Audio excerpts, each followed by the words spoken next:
महाराज मुझे कसूर हुआ है और मेरे हाथी वो बेटा अपना धनुष चकरा चूर हुआ है। क्या तुम्हें मौत की परवाह नहीं थी या फिर जिंदगी की चाह नहीं थी? इसे खतावार हूँ, वो जो सजा दो तो मैं सजावार हूँ। अच्छा अभी बताता हूँ और इस हिमाकत का मजाक चखाता हूँ। हाजी महाराज क्यों गैंद की तरह उछल रहे हो और बिना बात मैदान से निकल रहे हो? वह कमान तो बिल्कुल गली सड़ी थी और न जाने कब से बेकार पड़ी थी, जिसके लिए आप इतना तिलमिला रहे हो और कैंची की तरह जुबान चला रहे हो। हाँ, अगर कोई मतलब है तो बता दीजिए वरना अपनी राह लीजिए।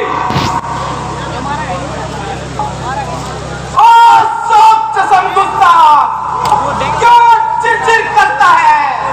शायद तू मेरे गहरों गजब से नहीं डरता है और मुझे नाहक गुस्सा दिला रहा है और अपनी मौत को भुला रहा है।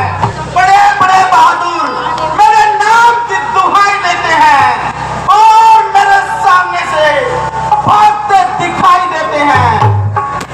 तुझे बालक जानकर तरस खाता हूँ, इसीलिए बरसा नहीं चलाता हूँ। मगर बकरे की माँ कब तक खैर मनाएगी? आखिर में तेरी जान मेरे हाथ से ही जाएगी। महाराज क्यों बच्चे से नाहक लड़ाई करो? ब्राह्मण हो कुछ तो सहाय करो। किया है गुनाह में गुनहगार हूँ, सजा दो मुझे मैं सजावार हूँ। ये गीदड़ सी बहकी दिखा और को, ये पीके है मुझे चखा और को।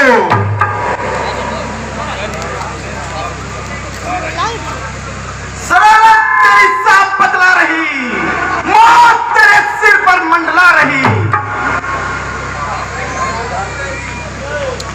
महाराज लक्ष्मण तो नादान है, तुम्हें भी ऊपर पर हुआ खपखान है। वह देखो वो मुझे दांत दिखा रहा है और शराब से अब भी पेश आ रहा है। वह कहने से मेरे नरम हो गया और तुम्हें उस पर नाक भरम हो गया। इसी का नाम नरमी है। वह मुझे बातों बातों में चिढ़ा रहा है और मुंह के नखरे कर कर मुझे चढ़ा रहा है। सामने से चला जा वरना कच्चे को जला दूंगा। तुम इसको मेरे आंखों से दूर ले जाओ वरना इसकी पूरी दुर्गत बनाऊंगा। तुम अपनी आंखें बंद कर लो, मैं खुद ही नजर नहीं आऊंगा। तू मुझे मत दिखाई दे, बल्कि भलाई इसी में है कि तेरी आवाज भी मुझे सुनाई ना दे। इसका इलाज तो बिल्कुल आसान है, अपने कानों में उंगलियां दे लो, तुम्हारे लिए चारों तरफ सुनसान है। तू बड़ा शरीर है, आदमियों की तरह बात कर वरना इधर मेरे हाथ में तीर है। ओ बच्चवान, बेवकूफ शैतान, अभी देखता हूं तेरे तीर कमान। ये तो बड़ी बात हुई कि रज की जब गुफ्तगू होने लगी, आपसे तुम और तुमसे तू होने लगी। होशियार हो जा और मरने के लिए तैयार हो जा। अब तेरे मरने में कोई भी कलाम नहीं, बच्चे की एक बार से यदि तेरी हड्डियों का सुरमा न बना दूं तो मैं भी परशुराम नहीं। महाराज इसकी बातों पर न जाइए, जनाब उसी को रब फरमाइए। बस भाई साहब, अब सहन की अवधि हो चुकी। लक्ष्मण के कानों को ऐसी बातें सुनने की आदत नहीं। आपने वाची इन्हें महाराज महाराज कहकर इनका दिमाग आसमान पर चढ़ा दिया और इनका हौसला इस कदर बढ़ा दिया।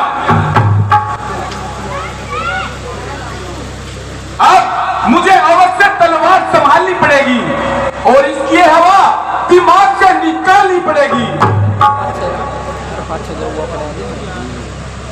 आप बड़ी खुशी से अपने शस्त्र संभालिए और अपने दिल के अरमान निकालिए।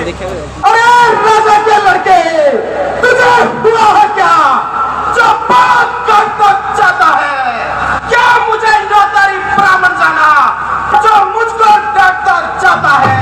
मुझको नौतारी ब्राह्मण ना जान, मैं क्षत्रिय कुल का द्रोही हूँ, वर्गवंशी, बाल ब्रह्मचारी, अति क्रोधी और निर्मोही हूँ।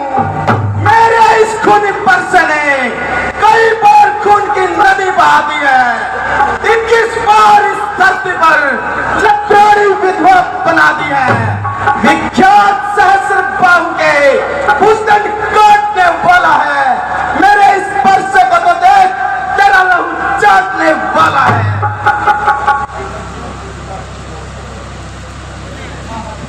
ऐसी की तरती बबकी दिखा और को, तेरी धमकी का लक्ष्मण को डर ही नहीं। लाख से की जता लाख बातें बना, खौफ का मेरे दिल में उच्चर ही नहीं।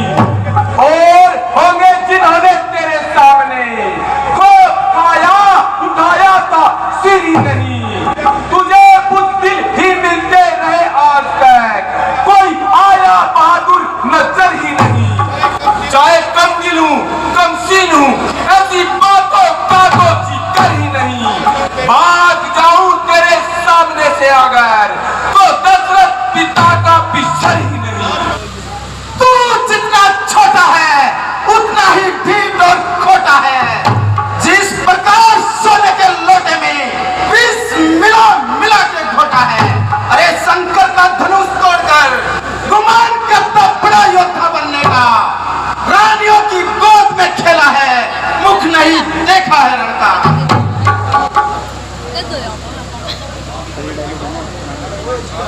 जब आपको इनके कसूर होने में खुद इनकार है तो आपकी इनसे फिजूल तकरार है। मेरे क्या इख्तियार है, यह खुद मौत का तलबकार है। मेरे लक्ष्मण, तुम इनको आगे के लिए सिखाओ और जरा एक तरफ चले जाओ। जरा आप गुस्से को थाम लीजिए और मेरे साथ कराम कीजिए। हे राम, वो युद्ध हो चुका, वो युद्ध हो राम, रण ही निर्णय करेगा कौन बड़ा बलधाम। यदि मैं परशुराम हूँ तो भी राम कहलाता है। अरे मेरे ही नाम का पिछला पद तू अपना नाम बतलाता है। यदि तूने इस धरती पर अवतार लिया है तो इस दुनिया के लोगों को पता कि तू परशुराम का सामना कर सकता है, अन्यथा अपना नाम ही बदल डाल। क्यों राम नाम को बदनाम करता है?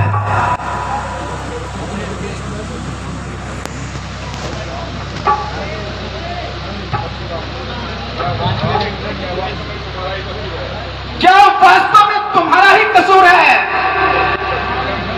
बेशक जो दंडों में सजावार हूँ, मुझे संदेह है कि तुमने ये धनुष उठाया है। तो आपने मेरे बल को कब आजमाया है? लीजिए, इस धनुष पर चिल्ला चढ़ाकर कमान कीजिए और मेरा इत्मीनान कीजिए।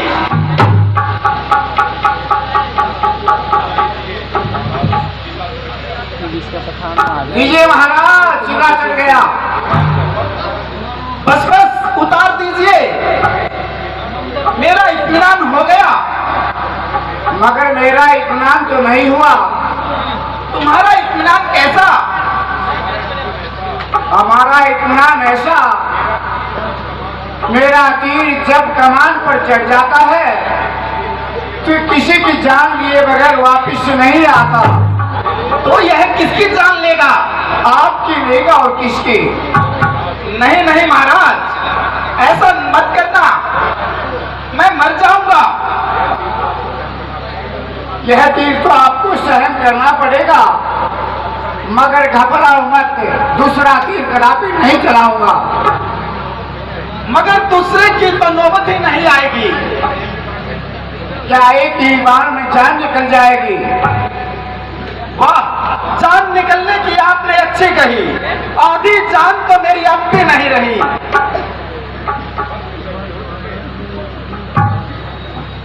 बस मिसर जी, हो चुके, जरा अपना पर्चा तो उठाओ और अपनी वीरता की जोहर दिखाओ। लक्ष्मण जी, मुझे किसी तरह क्षमा दिलाओ और मेरी जान बचाओ। मूर्खतावश ही ऐसे ही कट्टू वाक्य निकलते थे। महाराज, मुझे क्या कहते हो?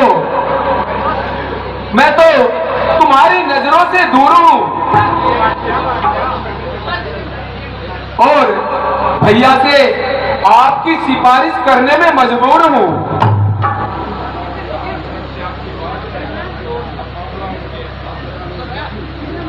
अब भाई साहब से आपकी बात है और मामला उनके हाथ है।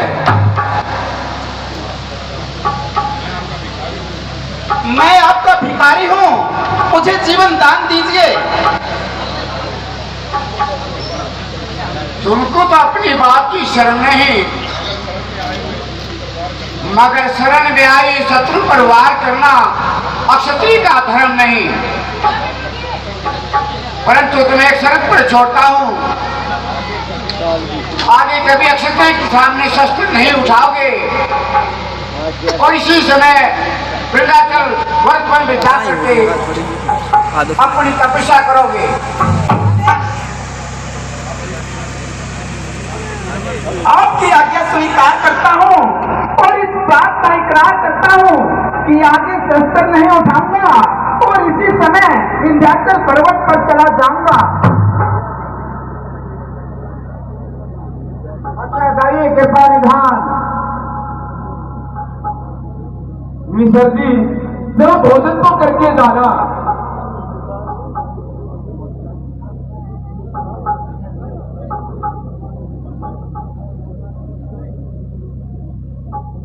ये लक्ष्मण, कहीं तो चंद्रता को छुपा लिया करो।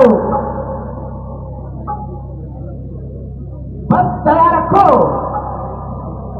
यही सब कुछ है कि जान बची। अभी तो मेरी पहली रोटी भी नहीं बची। अगर यहाँ रहा तो ऐसे फुलके खाऊंगा कि अपनी जान से भी जाऊंगा।